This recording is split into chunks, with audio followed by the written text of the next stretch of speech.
नमस्कार साथियों, मेरा नाम एडवोकेट मानसू त्यागी है। आज मैं यूट्यूब के माध्यम से अपने चैनल नवयुग कानून की शुरुआत कर रहा हूं और मेरा इस चैनल को लॉन्च करने का मुख्य उद्देश्य उन छात्र छात्राओं को लीगल कंटेंट की जानकारी देना है जो भी एलएलबी और एलएलएम की पढ़ाई कर रहे हैं। आज का मेरा जो टॉपिक है वो क्रिमिनल लॉ इन इंडिया के बारे में है। तो चलिए जानते हैं कि क्रिमिनल लॉ भारत में किस तरह का है।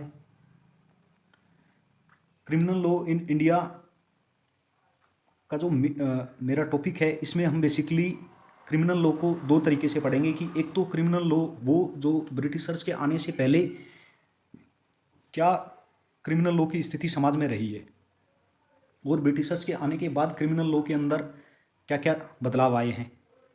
तो इसमें मैं 2-3 वीडियो बनाऊंगा जो कि मैं टाइम टू टाइम अपडेट करता रहूँगा।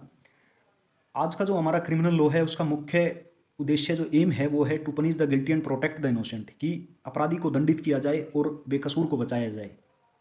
इसीलिए आप देखेंगे कि कोर्ट्स में हमारे जो क्रिमिनल ट्रायल्स जो होते हैं वो काफ़ी लंबे चले जाते हैं, क्योंकि हमारा जो लेजिस्लेचर का मेन इंटेंट है वो ये यहाँ पर यही है कि किसी भी दंडित को, अपराधी को दंडित करते वक्त कोई भी बेकसूर जो है ना फंस जाए।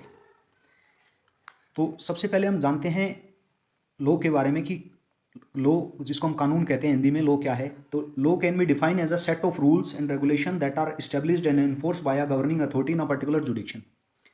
लॉ को डिफाइन किया गया है कि ये एक सेट ऑफ रूल्स है, यानी कि जनरल गाइडलाइंस हैं जो कि हमारी कोई भी ऑर्गेनाइजेशन या कम्युनिटी बनाती है, और रेगुलेशन जो कि स्पेसिफिक और लीगली बाइंडिंग होती है गवर्नमेंटल अथॉरिटीज़ के जरिए, जिनको बनाया जाता है और लागू किया जाता है गवर्निंग अथॉरिटीज़ के जरिए एक पर्टिकुलर जुडिक्शन में, यानी कि एक निर्धारित क्षेत्र के अंदर। साथियों, मैं बता दूं कि ये जो लॉ की डेफिनेशन है, ये लॉ की डेफिनेशन स्पेसिफिक नहीं है। आज तक बहुत सारे जूरिस्ट हैं, जैसे कि ऑस्टिन है और भी हैं जूरिस्प्रूडेंस में, जिन्होंने लॉ की डेफिनेशन को देने के लिए समय समय पर प्रयास किया है, लेकिन वो इसमें सक्सेसफुल नहीं हो पाए, क्योंकि सोसाइटी जो है वो डायनेमिक है, time to time, place to place, area to area change होती रहती है, और हमारे कानून भी समय समय पर जो हैं बदलते रहते हैं। तो इसलिए ये एक बहुत ही बेसिक डेफिनेशन को मैंने जो है यहाँ पर लॉ की लिया है। फर्दर हम इसको जब जूरिस्प्रूडेंस में पढ़ेंगे तो वहाँ पर हम पॉजिटिव लॉ थ्योरी और नेचुरल लॉ थ्योरी के बारे में जो है पढ़ेंगे, तो वहाँ पे हमें और ज़्यादा क्लियर होगा कि लॉ एक्चुअल में क्या है। तो भी हम अपने टॉपिक की तरफ आगे बढ़ते हैं कि हाउ वाज दी, हमारा सेकंड क्वेश्चन है, how was the criminal law before the Britishers came to India. अंग्रेजों के आने से पहले जो है क्रिमिनल लॉ भारत के अंदर किस प्रकार का था, तो ये हम जानते हैं। इन एवरी डिस्ट्रिक्ट फौजदारी अदालत was instituted to conduct trial for criminal offences. हर एक जिले के अंदर जो है फौजदारी अदालत इस्टेब्लिश की गई थी क्रिमिनल ऑफेंसेस के ट्रायल के लिए। These courts were attended by Qazi and Mufti, who elucidated the law and deliberated on the appropriate extent of punishment for criminals। ये जो कोर्ट थी इनको काजी और मुफ्ती चलाया करते थे। काजी और मुफ्ती बेसिकली उस टाइम पर जजेस और इंटरप्रेटर जो होते थे लोग, उनको बोला जाता था, जो कि स्पष्ट करते थे कि आखिर में कानून है क्या, और ये जो है कानून की व्याख्या करते थे और अपराधियों को जो है सजा देते थे उस समय पर। क्रिमिनल लॉ के अंदर, मुस्लिम क्रिमिनल लॉ के को जो है ऑफेंसेस को बेसिकली 3 टाइप्स में डिवाइड किया गया है। First, offences against the divine, यानी कि ऑफेंसेस अगेंस्ट द गॉड, कि जो ईश्वर अल्लाह उनके अगेंस्ट में जो भी अपराध कोई भी धर्म को लेकर करता था तो उनको जो है ऑफेंसेस अगेंस्ट द डिवाइन बोला जाता था। और सेकंड हमारा offences against the authority of the state, कि जो भी कोई स्टेट की अथॉरिटी के अगेंस्ट में कोई अपराध करता था तो उसको जो है सेकंड कैटेगरी में रखा गया था। स्टेट यहाँ पर किसी भी राज्य से संबंधित नहीं है। यहाँ पर स्टेट जो, जैसे हम पॉलिटिकल साइंस में पढ़ते हैं या फिर हम लॉ में पढ़ते हैं, आगे चल के इसको और विस्तार से हम इसको देखेंगे कि स्टेट यहाँ पर जो है कंट्री से रिलेटेड है। और यहाँ पे जो है उस टाइम पे offensive against the authority of the state का मतलब है कि जो शहंशाह हुआ करते थे, जो बादशाह हुआ करते थे या किंग हुआ करते थे, उनके अगेंस्ट में, अथॉरिटी के अगेंस्ट में जो भी किसी भी प्रकार का अपराध होता था तो उसको सेकंड कैटेगरी के अंदर रखा गया है। Third, offences against individuals. ये तो आप सभी को पता ही है कि जो भी अपराध जो है एक इंडिविजुअल के अगेंस्ट में जो हो रहा है उसको जो है लास्ट कैटेगरी यानी कि थर्ड कैटेगरी के अंदर रखा गया है।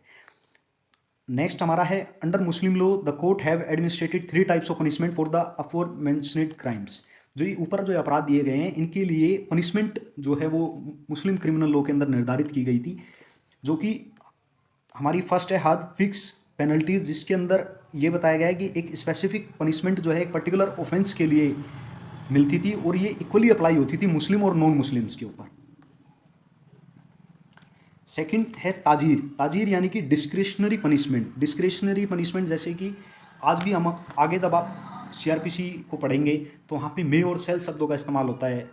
तो मे वर्ड जहाँ आता है तो वो जो है डिस्क्रिशनरी के लिए यूज़ होता है, डिस्क्रिशनरी पावर ऑफ द जज, कि वो उस काम को कर भी सकते हैं और नहीं भी कर सकते हैं। तो ठीक यहाँ पर इस पनिशमेंट के अंदर भी जो है जज को ये पावर दी गई थी कि वो जो है उनको एक सज़ा की गंभीरता को ध्यान में रखते हुए कि वो पनिशमेंट्स के मेथड्स को डिसाइड करते थे कि किस प्रकार से जो है सज़ा दी जाएगी।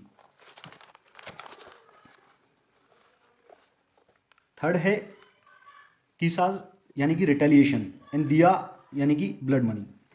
अगर मैं सिंपल टर्म्स में बात करूं तो किसाज का मतलब था यहाँ पर कि यदि कोई जानबूझकर किसी को मारता है या किसी को चोट पहुंचाता है दूसरे व्यक्ति को, तो उनको भी सेम उसी तरीके की पनिशमेंट जो है बदले में मिलती थी।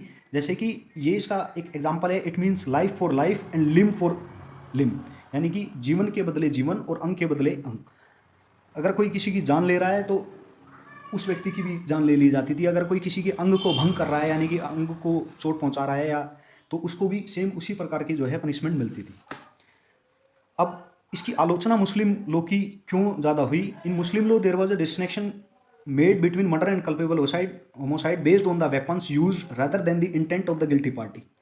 जब हम आईपीसी के अंदर देखेंगे तो हमारे वहाँ पे आईपीसी में सेक्शन 299 कल्पेबल होमोसाइड और 300 जो मर्डर है उसमें इंटेंशन का बहुत ही इंपॉर्टेंस है। लेकिन यहाँ पे मर्डर और कल्पेबल होमोसाइड में इंटेंशन को ध्यान में न रखते हुए वेपन्स को के ऊपर जो है ये डिसाइड करते थे मर्डर और कल्पेबल होमोसाइड को। तो ये एक बहुत ही अनोखा और विचित्र था देखने में, जो कि इनजस्टिस, सीरियस इनजस्टिस जो है सोसाइटी में हो रहा था इस चीज़ के कारण।